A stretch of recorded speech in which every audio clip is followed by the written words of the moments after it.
بسم اللہ الرحمن الرحیم۔ السلام علیکم دوستو، آج کی اس ویڈیو میں آپ کو بتاؤں گا کہ روزے 29 ہوں گے یا 30۔ دوستو اس بات سے مسلمان بخوبی واقف ہیں کہ رمضان کا مہینہ بہت ہی رحمتوں اور برکتوں والا مہینہ ہے۔ قرآن مجید میں اللہ تعالیٰ ارشاد فرماتا ہے، روزہ میرے لیے ہے اور اس کا اجر میں خود دوں گا۔ دوستو محکمہ موسمیات نے پیش گوئی کی ہے کہ شوال کا چاند 23 مئی کو نظر نہیں آئے گا، لہذا عید الفطر 25 مئی یعنی بروز سوموار کو ہوگی۔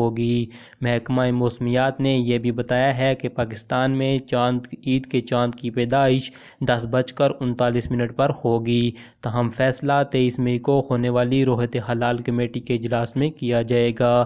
دوستو یاد رہے کہ پہلی بار عید الفطر کے چاند کو دیکھنے کے لیے روحت حلال کمیٹی میں وزارت سائنس کو شامل کیا جا رہا ہے۔ دوستو دعا ہے کہ اللہ تعالیٰ تمام عالم اسلام کی خیر فرمائے اور تمام مسلمانوں کی عبادات کو قبول فرمائے۔ ملتا ہوں ایک نئی ویڈیو کے ساتھ، اپنا اور اپنے پیاروں کا خیال رکھیے گا، مجھے دعاؤں میں یاد رکھیے گا۔ خدا حافظ۔